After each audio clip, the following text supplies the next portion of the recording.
Hi, I'm Naomi Murphy, and this is the Locked Up Living podcast, where we talk with a wide range of people about harsh aspects of institutional life. We also explore some of the ways to overcome them and to grow and develop. I'm David Jones. So join us every Wednesday morning, 6 o'clock UK time, for a fresh podcast. Today we're talking with Anneke Lucas. Anneke is an author, speaker and advocate for human trafficking victims. Anneke is the author of Quest for Love, which describes some of her experiences of being sold into sex slavery at the age of 6 to be abused by an elite paedophile network comprised of members of the ruling class of society. And whilst the theme of the book is very dark, actually, Anneke, I think you've found a way to tell your story which is very engaging and makes it possible to read about the events with a sense of hopefulness through that. So yes, thank you. Anneke is also founder of Liberation Prison Yoga and developed a mindfulness modality, the Unconditional Model. Whilst Anneke's childhood experiences are difficult to hear about, Anneke offers us an inspirational story of hope and recovery. Really delighted you could join us today. Welcome. Thank you. Hello, Anneke. Very nice to meet you, and thanks very much for coming along this morning / afternoon. So, Anneke, can you tell us a bit about your family background? How did you come to be in contact with this elite paedophile network? Yes, thank you. So my mother had me single in 1963, so it was quite unusual at that time for women to be single mothers. And she was certainly not well mentally. She was 24 when she had me, so not that young. And then when I was 3, she married, and then we moved to Flanders, and my stepfather was extremely absent. And initially, a cleaning lady came and then offered, my mother had my brother when I was 4, and then this cleaning lady showed up when I was 5, and then immediately offered to take me with her and her husband. And there were always lots of other children there as well. It was a little strange. And after a year of them taking me regularly on outings, which, by the way, I never wanted to go. I didn't like them. But yes, they nevertheless took me, taught me to swim, everything. And then after a year, they basically took me to an event that was horrific right away. I was 6 years old, or just 6. I was just between 5 and 6. And it was extreme. And I was also immediately threatened to not speak about anything in an extremely graphic way. I tried to tell my mother anyway. And then I don't know how it happened, but my mother ended up being the person that was taking me and that was receiving money. And that was then also in direct contact with this countess who apparently was the contact person. So the cleaning lady, I actually believe that I spoke French when we moved to Flanders. I didn't speak English. I didn't speak English. I didn't speak Flemish. But that was also because the caretaker in the first years was French speaking. We were in Brussels, which is bilingual. So I spoke the language of my caretaker, not my mother, who's Flemish. And I didn't speak any Flemish. So I was put next to a girl from the nobility who spoke French, because they all speak French, and then also Flemish. And then I was in her home several times. And this, I have a feeling that through that family, I ended up being targeted, or my family was then targeted, because my mother would have been a profile where you can actually get a child from that woman, because she wasn't going to say anything. And in fact, she ended up participating. Sounds like a terrifying period in your life, Anneke. And clearly there was this very long grooming before you were introduced. And then you mentioned that your mother was then involved with taking you along. Did you ever have the opportunity to talk about this with your mother? My mother had an idea of herself that she was a really good mother. So anything that came in the way of that was not allowed. And that's where she became extremely tyrannical. That kind of narcissism, that even when there were clear signs that physical signs of abuse that were either bruises, or I limped once because I had been stabbed, or even big crusts from having been wounded. For my mother, none of that existed. And if I limped, I was just pretending, because nothing could happen that was bad to me because it would reflect on her mothering. So she was the perfect mother. So in terms of confrontation, it was so hard to speak to her at all that I did confront her in writing, and I confronted her further when she wanted to, at one point she decided she wanted to contact again, and we were not in contact anymore. So I confronted her further in writing, and she's not rooted in reality, really, my mother. So there really was nothing to say. I mean, she actually responded as when I was an adult and I told her that she had been driving me to these horrific events, that she thought that she was taking me for sleepovers with the parents of my friend.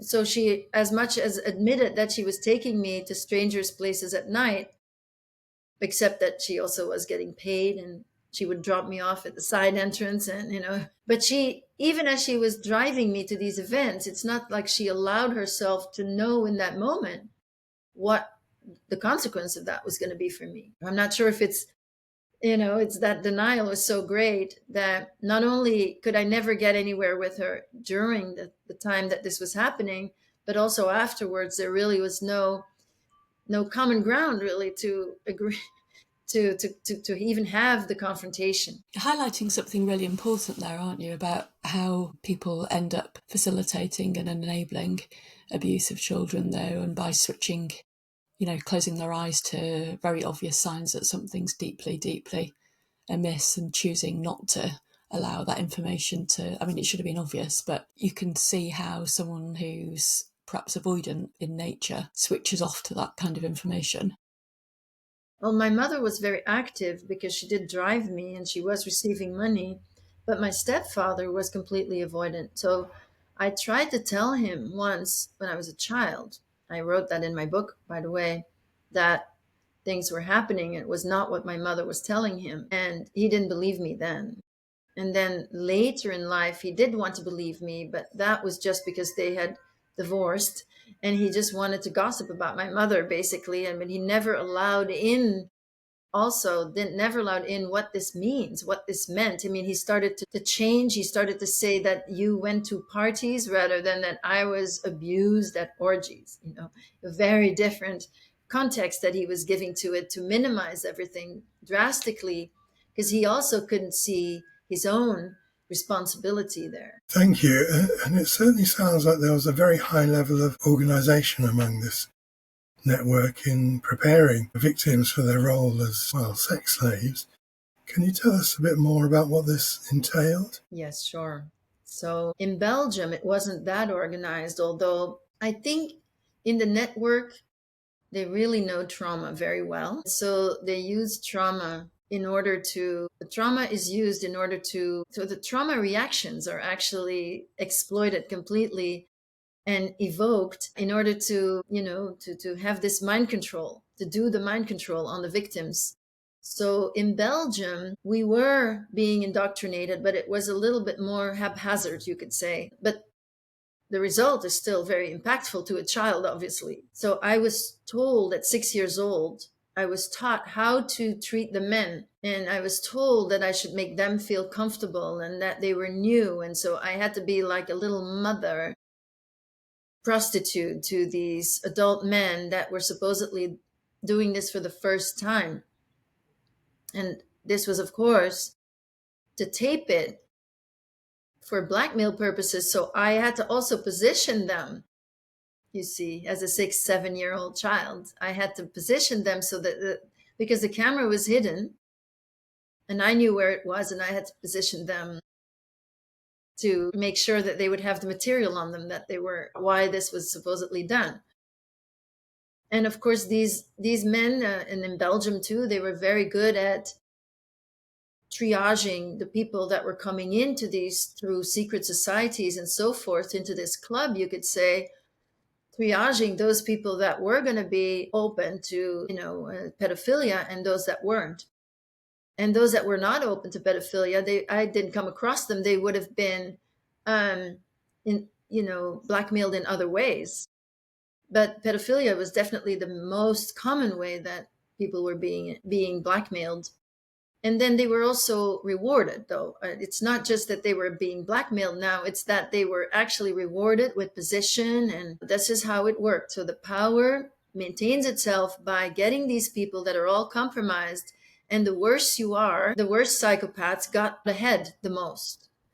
So was how that's how it works. And that's how it works on every level.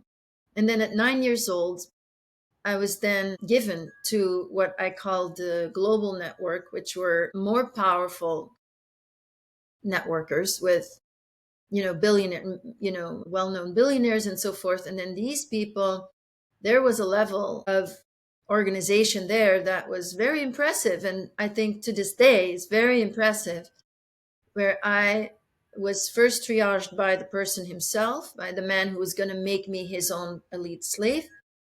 And then there was a whole protocol. And then I was literally sent from United States, because I was taken from Belgium. I was flown out to the United States where this perpetrator lived, and I was triaged by him personally. Then he had to get permission. That was all part of this protocol, where I had to even as a 9-year-old give my will. And then afterwards, I was sent to Germany, to Heidelberg, to what looked like a mansion, a villa from the outside, very close to the ruins of the castle of Heidelberg. Mostly in the basement there was basically a facility, a smaller facility, but there I was trained there in which you could only call trauma-based mind control. The tactics used there were both extreme and extremely effective, with very precise results. What are you meaning exactly, Anneke?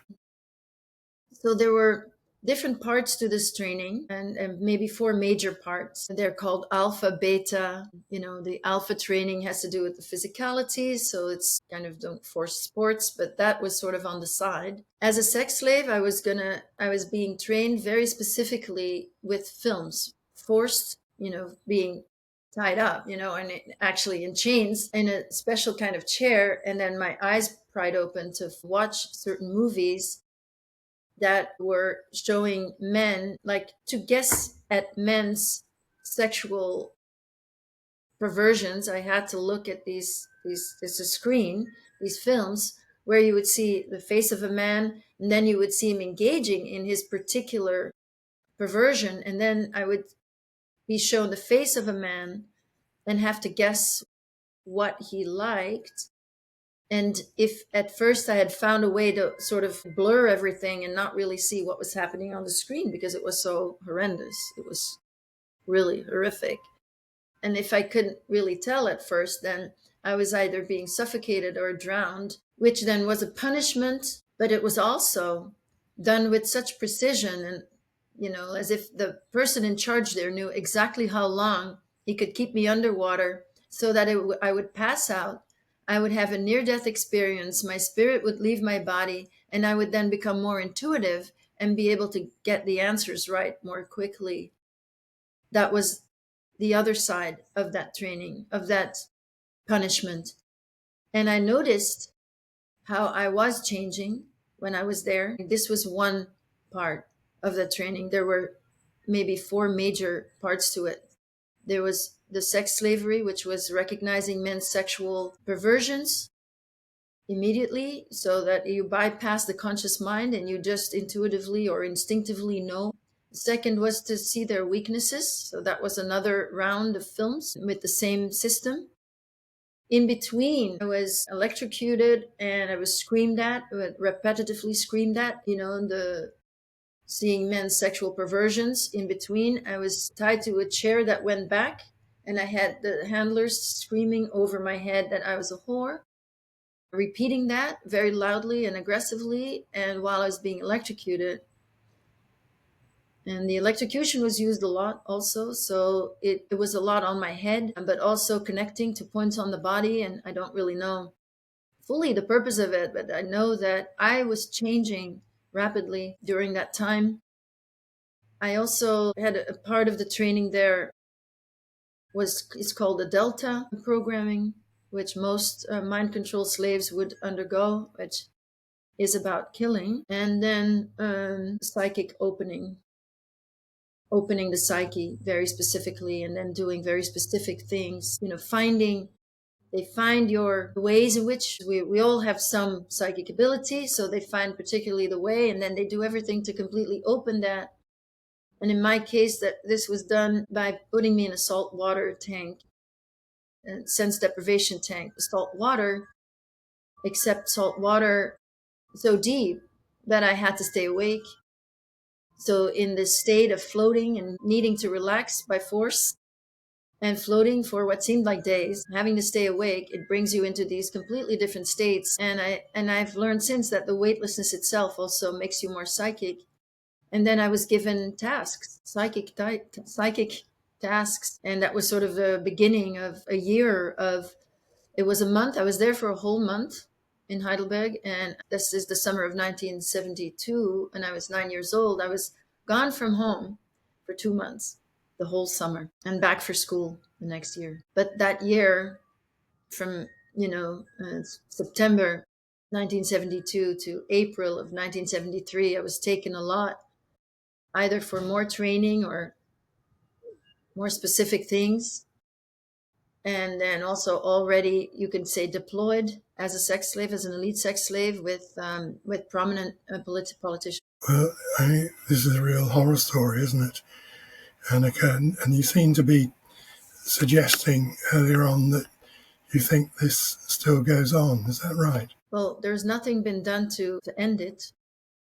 So it's a conglomeration of power, hogging power, money, control. So Yeah. unless we are aware and we end it by our, first, I think, our awareness, then you cannot tolerate, the problem with it is that it is so horrendous that it is very difficult to absorb. And I'm very aware of that. That information seems so outlandish, and this is their biggest protection, of course, the extreme nature of their own actions. And I think that in general, we don't really understand this psychopathy very well. And if people stop thinking that the people that we see on the screen are like us, I think we've come a long way in that generally narcissism is so much better understood now. And clearly everything is shifting and changing, and it's only changing in one direction. But the extreme nature of their actions, some of them by their own psychopathy, but they're psychopaths that you can say have been created because their own children are abused. And incest is normalized in these circles of when you go really high, even when you go in the art world and you get at the top levels of any kind of field, almost, you find that either sexual abuse is hidden and incest is normalized. And that's how it was. And we're now talking about it was from 69 to 74. So the 70s was an era where pedophilia, there was a very big push to normalize pedophilia then as well. And a lot of men a lot of people, I could say, were accepting that as if it were normal because it was being, shoved down our throats through the media. So much of the media at that time was very pedophilic, and there was no outcry. No, I can remember that time. So, Anneke, you mentioned just then that power, money, and control are what comes to play in these activities in this organisation. And I think it's important to keep that firmly in mind, really. I mean, earlier on I used the term elite group. I don't think they really are elite. That somehow is aggrandizing them a bit, because it is all to do with power, money, and control. And that control, and this is what, I saw as a little girl even, I felt as a little girl that I was stronger than them. And that's because the first time I was taken, I spoke out against them. And that's why I was threatened, because I threatened them. And I threatened to expose them the very first time I was taken to this horrific event, because I had been so humiliated that I felt that if I'm not going to do something, I will die inside. and I will be lost and I will become like them. So I stood up and I said, you can't do this to me. I'm going to make sure that you're all going to go to jail for this. And then afterwards, I was graphically threatened. But that little thread, that little rebel was my sort of the thread to healing, ultimately. And I work with survivors today. And the people that I love to work with, and most of them are, the reason that we are here now is because we didn't go along. We didn't give in. We didn't give up. And I think hope is essential there, that there was this little knowing that, and at times that would have meant, now I'm going to die, but I'd rather die. I'd rather die than give in to that. And I'm not saying that I didn't get pulled in very, very deep, because that's the whole point. The tactics are really very sophisticated to make sure that you're going to do what they want you to do. And you have no choice. You never have a choice. That's what's so tragic. But ultimately, those people that want that power, money, and control, that need that, it's because their own lack of self-esteem. So we have the weaklings that are trying to keep the control over people that are generally, if we have this sense of morality is innate. Now, what I met were a lot of children who thought that they were rebelling against Catholicism. A lot of them were Catholics, for example, in their regular life. They were religious people. There were bishops. I mean, I saw bishops in this setting. But whatever, it's like their own trauma has made them feel so hopeless and helpless inside that everything that represents normal life, which is the normal moral living and making choices every day, living everyday life, is completely empty for them. Because if they wouldn't have something to secretly make them come to life, which just goes in the shadows, their front life is a complete cover, and it's completely empty, because if they had to live just that life, they would be so depressed, they would probably all kill themselves. Just the depression of just living normal life, they would be confronted.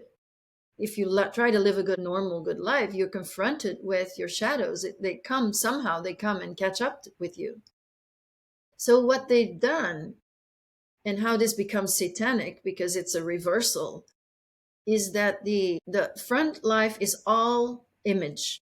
And so there's a lot of money that goes to the PR to create this image for the masses, which is always proving that they're good people. But in the shadows, that's to say in secret, when you have an incest situation, what happens is that the incest perpetrator will have this excitement, and that there's this secret thing, and there's this secret fun, and that is basically the key to all of this that happens in the shadows. That in secret, that's where the fun happens, because that initially that child that was innocent and a being of light got very strongly through incest or through sexual abuse, got the message that they're not worthy of just being loved for who they are, just for existing. That the only way that they can be loved and they can have fun is by being a sexual being, which is completely premature, of course, for all these children. So what I met were a lot of adult men with extreme need for power and control, because they were constantly running away from their own trauma and the lie that their perpetrators were right. So they're trying to prove by perpetuating this that their perpetrators were right. And all the science that really goes into this is completely separated from the heart. But as you're talking about the front, for instance, you see that in much lower key perpetrators, don't we? So the people hiding as school teachers, scoutmasters, priests, humanitarian aids workers, there is this front to conceal in order to gain access to vulnerable people. And it sounds like you're referring also to, we've also interviewed a lot of boarding school survivors and discussed how that damages potentially the leaders of society when they, with the trauma of being sent away from home at a very early age. But if you seem to be talking about families where there's a systemic involvement in a system of paedophilia, which goes way beyond just the incest within the family, but also a much broader network, and the trauma then just gets perpetuated and perpetuated, and it's a very closed group of people, presumably. Yes, who also want to perpetuate their values, or their lack of values rather, on Yeah. the whole world with their money and power through their channels and where they have the control. The media, a lot of the media, and a lot of, and all of this seems to be falling apart, by the way, right now, but still. Although not quickly enough. I was just reminded as you were talking about the blackmail, about Jeffrey Epstein, and heard his niece being interviewed, and actually she had a story which is very similar to yours in some way. So although that's not all part of Jeffrey Epstein's, the allegations of the story of Jeffrey Epstein, it does seem as though what we see is kind of the tip of the iceberg, really, in Exactly. terms of that story. Absolutely. And what I'm noticing now is that even the alternative media that is talking a lot about Jeffrey Epstein, they still have to keep the focus on the older teens. Or, I don't understand the historian coming to say that Jeffrey Epstein was attracted to older teens. How would any historian know about that? That's, that, and then everybody seems to agree on that, and then really focusing on Israel and the Mossad, which, the Mossad is obviously working for somebody also. That, you can't, the focus seems to be not so much on the reality that children from birth are abused and indoctrinated. And yes, very young children are used. And in that circle, also raped. And when we speak of Satanism, then, again, this is through the means of the very people that abused me, completely ridiculed in the mainstream media. The idea of Satanism gets ridiculed, or maybe, the idea of the more extreme things that they do is completely ridiculed. But Satanism, the philosophy of Satanism, is exactly that reversal that I just described on a psychological level. Then you're going to be following that. You're going to be following Aleister Crowley, and, the idea, do as thou wilt. That do as thou wilt then becomes just do the most heinous, commit the most heinous crimes without consequence, supposedly. So there is a religion behind it.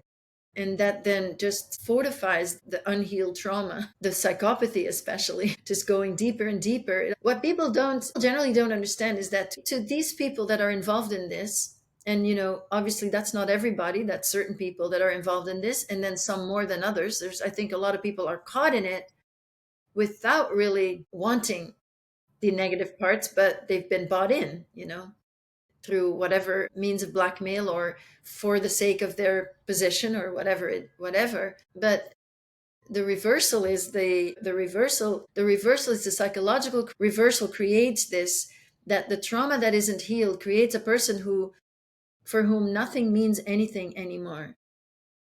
And yet everything they do is absolutely symbolic of their own inner state.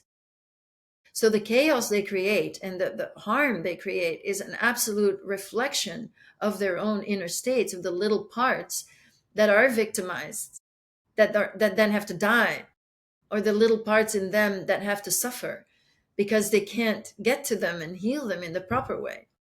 And they keep, I like parts work because they keep in what I call controller parts. You will see only someone who's also shown on the world stage.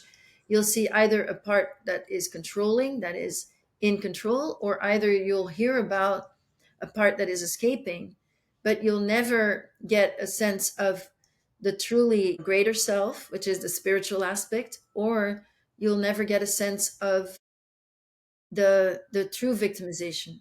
And then sometimes when somebody gets caught, they immediately go in a victim mode, and then you get these little victim parts, but they're not connected to the true victimization. They're connected to their situation, their Yeah. circumstances, where they are being tried to be made accountable or something.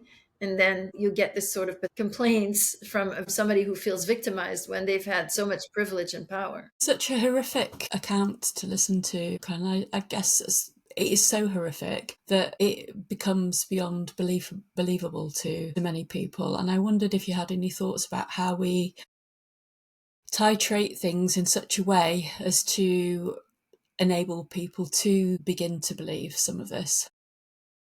Absolutely. Well, I think it's really important to feel everything. It takes courage for us survivors to heal, to go back to these moments of fear of death where we emotionally don't even know that we're going to live this time, but we go back anyway. So it takes a lot of courage to even hear this, because you can hear it without feeling and then it becomes sensationalism, but you really need to feel it with feeling. You need to absorb it with feeling. And I think that a lot of people, it would make them feel extremely helpless and powerless and depressed. And I think that is initially necessary and a good thing. And I believe that everybody has to look at themselves. I think everyone needs to heal. But if you look at the world today, then what else than truth is the only explanation really for the way things are today? Everybody accepts that politicians are corrupt, but yet so many people believe that you still have to go out and vote, and that there's every time it's the same story. And in the United States it's very basic. It's just two parties, left or right, and there's all the same. It's all the same. So I think that this reality, and the reality even of sexual abuse itself often, but the reality of child sexual abuse itself, but also the reality of this, it will challenge your worldviews. So obviously that means that you have to go inside. It's very challenging. And I thought a lot about that, because that's really what the unconditional model that I created is really about, is a way for people to go inside and basically look at our own inside, inner power dynamics, how we continue to give power to certain kinds of people depending on our original authority figures, or how we put ourselves above others through judgment, as like say, an acceptance, intolerance as the smallest form of downward projection. That these are strands of the same things that we have in this hierarchy that we have today, this hierarchic system that puts the sickest people on the top. And if we go and I don't think anyone's served by this, by the way. I don't think these people should be allowed to rule over us, because they're not capable, obviously. So we need to have trust our own inner wisdom and power to not give our power away, whether it be through a vote or anything else. That we need to know ourselves. And so on a very personal level, using these power dynamics as a way into our own unresolved trauma, then you say, okay, when I give my power away to someone, it comes from, there's fear behind that. There's a what if I didn't placate this person, for example. And that is the way into looking at, who from your childhood, maybe, who does this person remind you of from childhood? When you feel like this, it's not just admiration, but when you feel yourself feeling you have to look at your own feelings. Do you feel uncomfortable? Do you feel like you just want to love this person and do everything for them? What is going on inside of you when you give your power away to someone? What kind of person is that? How does that relate to your childhood? And then, as I said, I really like parts work, because then we get to, ultimately we want to get to the original, what we call exiles, Yeah. in parts work, to really get to what happened, and to go to the psychological origin of any kind of projection.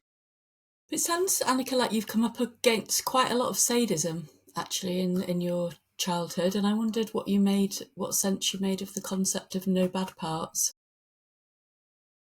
Yeah, I think sadism is a controller part that sees the pain in someone else and feels the relief of that not being you yourself. I think that's what sadism is. So very young, emotionally very young part that is just so happy that they themselves don't have to experience that humiliation and that pain. There's a lot of compassion in you to be able to think about this from that kind of perspective, because a lot of people get stuck, I think, with their own histories of victimization. It can be hard to think more holistically, and something quite special, I think, about the fact that you have been able to reflect on the psyche of people that have committed these kinds of harms against you. I Well, wondered what... it's compassion, but let's not be confused, because I mean, I don't, not you, but I don't want anyone to get confused and think that I'm tolerating any of this. No, I wasn't suggesting Yeah. that, but I suppose I was curious about how your healing journey started. Well, it's been going on since the 80s. So it started young. I was just, unfortunately, I was getting flashbacks and I couldn't make sense of them. And my therapist wasn't open. I mean, I went to therapy early on because, well, I had a lot of programming. I had programming on the one hand to become an elite sex slave, but then when I rebelled, I got programming that is called discard programming to make sure I would never have any kind of success and I would just sort of die of drug overdose or something. And I ended up being rescued from somebody from within the network who gave me, I think, guided but very specific instructions to go against that discard programming. So I ended up living my life very small, feeling extremely worthless and bad and definitely promiscuous, but also with these little, once in a while, there was definitely things from the programming, from various programming that were coming out, which is completely chaotic or confusing. And it's not like my life was going well. So I went to therapy and I immediately started working on the sexual abuse. And that was the beginning of the facing truth. And then that journey took me to find a therapist 10 years later that could handle the flashbacks. And every time, I guess there's so many little parts in me that were humiliated, that were compromised, that were, because the hardest part of what happens in the network, I think, and the hardest to heal is that you are made to harm new victims or other victims. And that's why it's so hard to get out. That's how people are compromised, is you either become a pedophile, but it goes farther. And my own training as a child, and I know this is very outlandish and hard to believe, but again, think psychopathy where nothing means anything anymore. And you're creating a system of power where what is the best way to make sure that a child that you are horribly abusing, that they are never going to speak out? Well, same as with everybody. You compromise them. And that means that, even in Belgium, I said it wasn't as sophisticated, but I was taken to a farm with other children, and all of us had to murder a little animal. And there's no choice. And they pretend to give you a choice. And of course, there is no choice. So we are being made to do harm. And that is a very big part of the program, so that we're never going to speak out because we feel that we're the bad guys. And so I had a tremendous guilt complex. And the worthlessness really comes from doing the harm.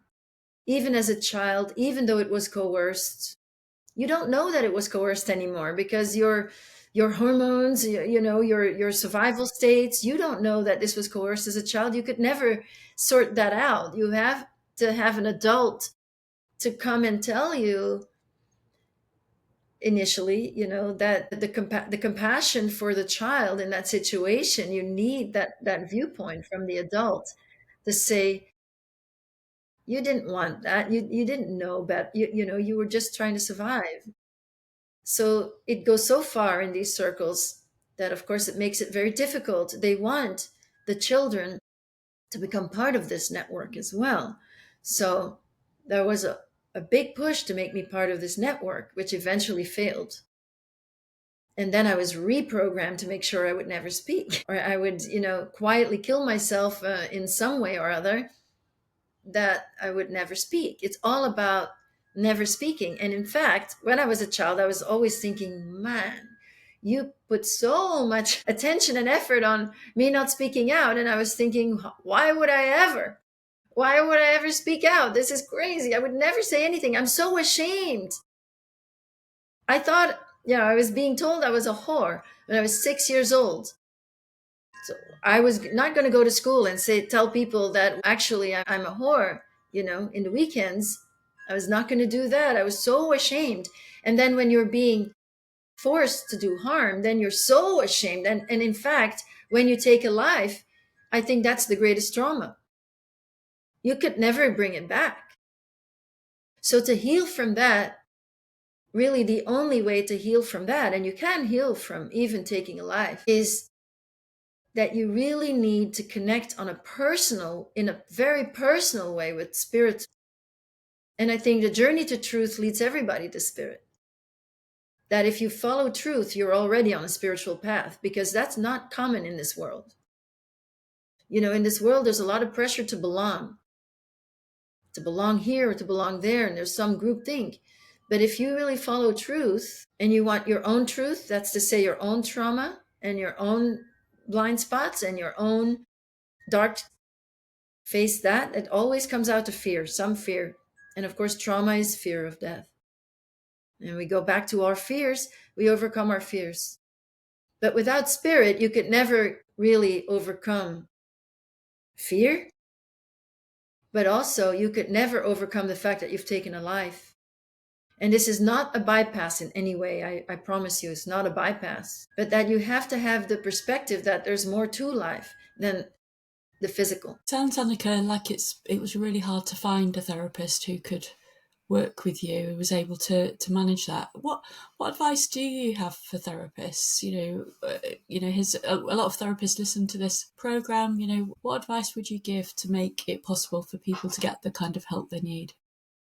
Well, I work with a lot of therapists now. That's my unconditional model. I teach it to mostly therapists and providers, actually, just because the problem that I had, and it's really to change, things for people coming after me, because it was so hard for me, that, as I said, these things will hit on your own worldview, which comes out of your own experience. So that means that it's going to awaken some of your own trauma. So any kind of strong negative reaction that you have to a client, well, obviously you're projecting now. So then you have to go look at yourself. It requires a lot of humility and a lot of willingness to be present with whatever comes. And I would say privately, you don't necessarily have to believe this person, but you do have to be able to create this container that you're not brainwashed to think it's ridiculous and not possible, for example, because that's brainwashing too. That's you being brainwashed. So you have to watch yourself all the time when you're with clients. And it's that you just have to, hopefully you're humble and open and willing to learn from your clients. And I say this, my model with power projections and looking at power projections, if you're a therapist who needs to be needed, for example, that's already a way in which you are, with the best intentions, though, have your ego present there. That what if you have somebody who doesn't need you? And then does that trigger you? So it's a way of looking at yourself and going into your own unresolved stuff that will really enable you to be fully present with your clients. Because most therapists that I've found, they were in it for their own purposes, that was really covering their own unresolved trauma. They needed the status or the expertise to be the one in charge in the room. There's a lot of therapists that really love to see the vulnerability of their clients, but they'll never show their own. It takes a lot of humility and a lot of willingness to work on yourself. And it's sort of like a different paradigm, it's not, and thankfully more and more people are very much like this.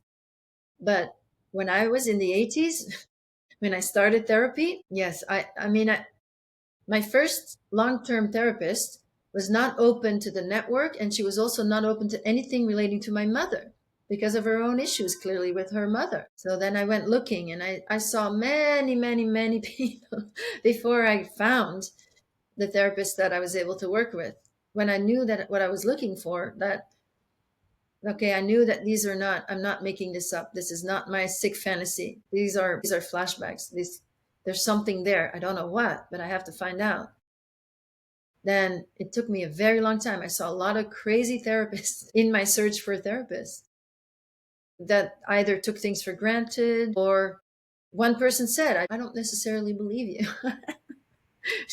I- and so obviously I would never say that. Sometimes I have people I don't know if I can believe them or not because their motives aren't clear.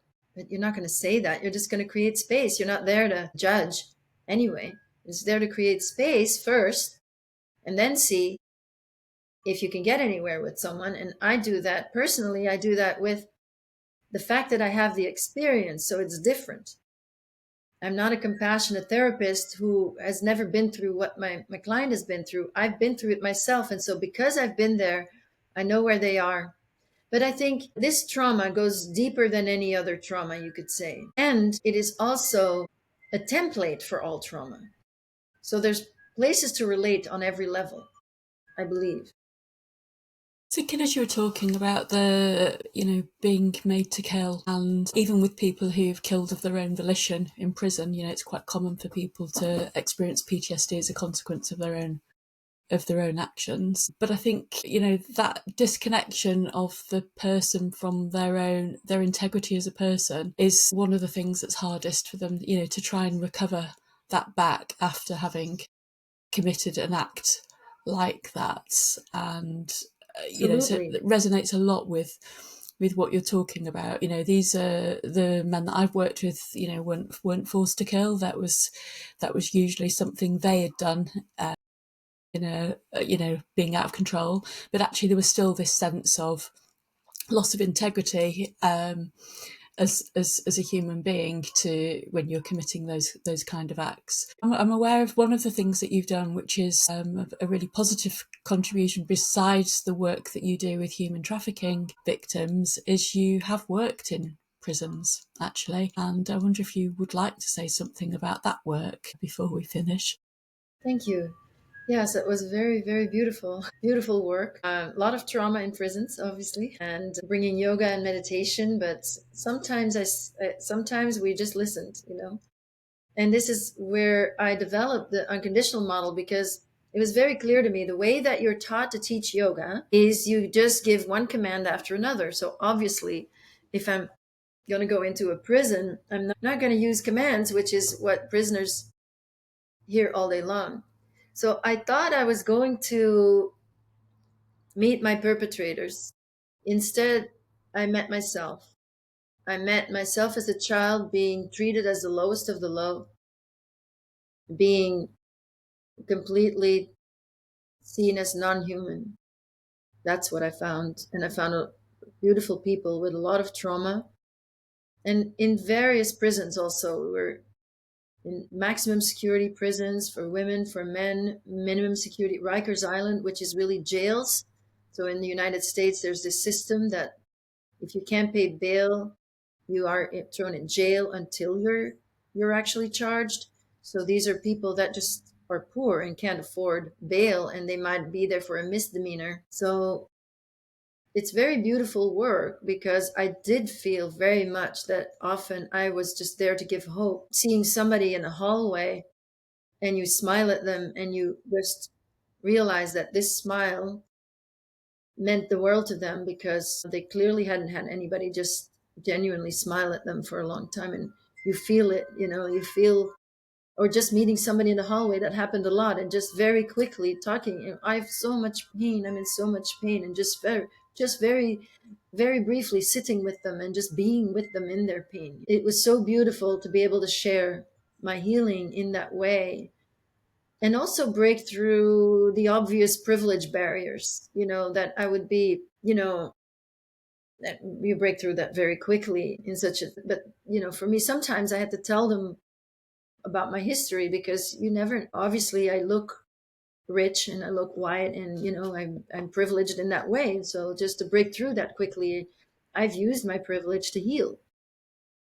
And then I was sharing that, and that was such a beautiful experience. And the yoga meditation, for the men, it was more the yoga exercise and the physicality of it, because a lot of athletes were doing yoga. So the men got on board that way. And that's not to say that I didn't meet both pedophiles or, very aggressive people in the prison. And in one instance, there was a situation that could have been very dangerous because Rikers Island, anyway, you're in a room, but then you go through the dorm. And my student, my very big student, was right behind me.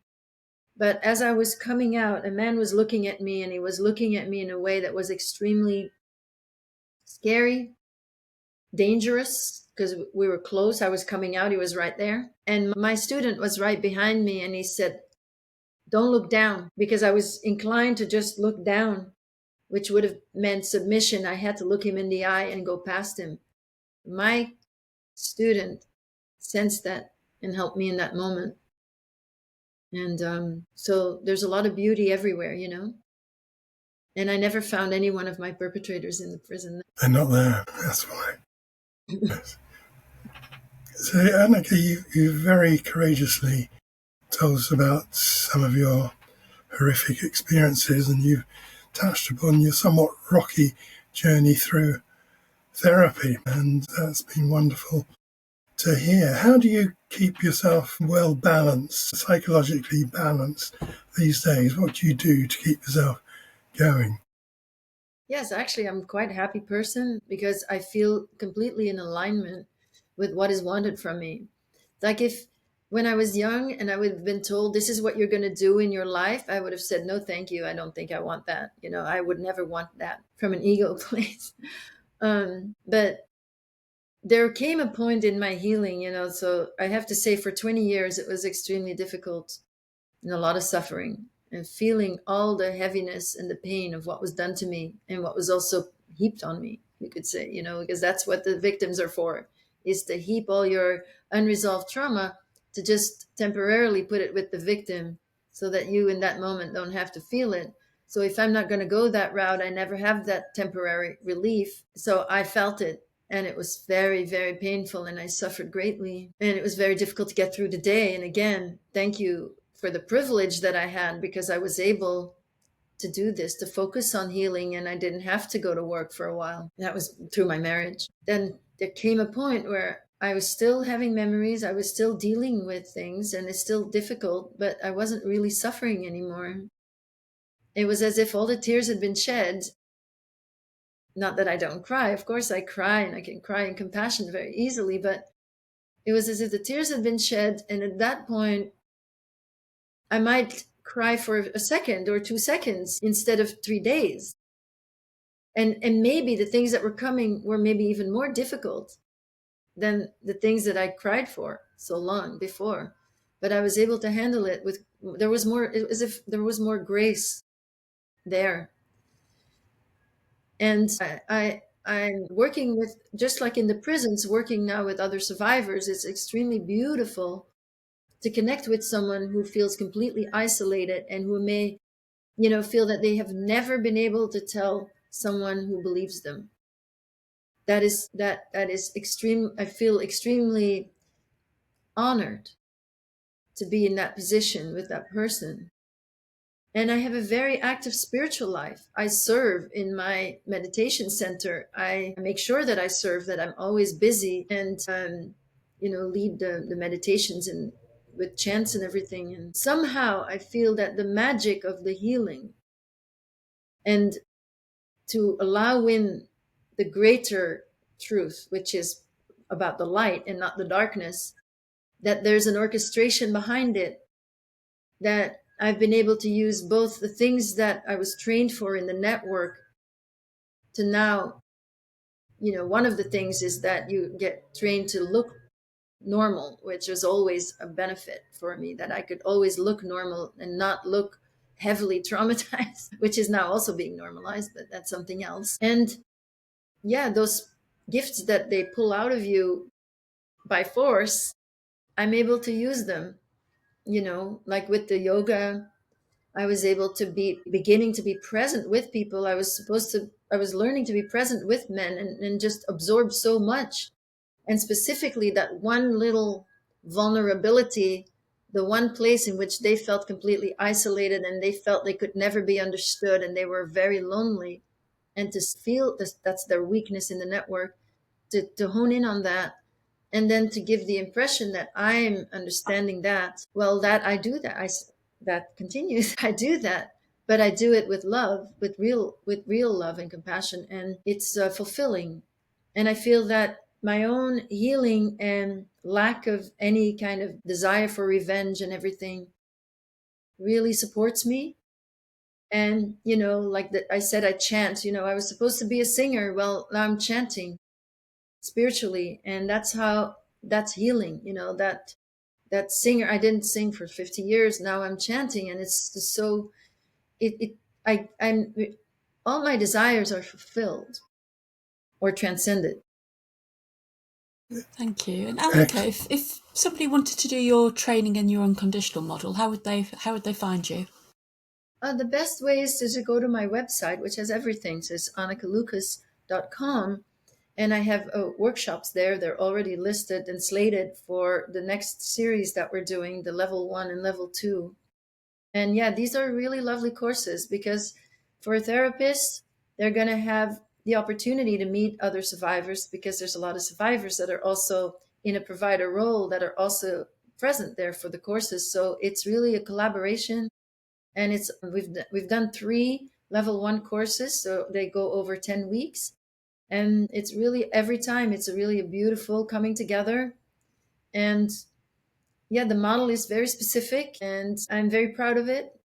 I'm very proud that my unique experience with the most powerful people on earth has given me this insight into power that can be used for our personal healing, with the ultimate purpose, I say, to change the world by changing ourselves. Thank you so much, Anneke. That was a really powerful conversation. And do please thank your dogs for being so unobtrusive. Will do. Thank you, Anneke.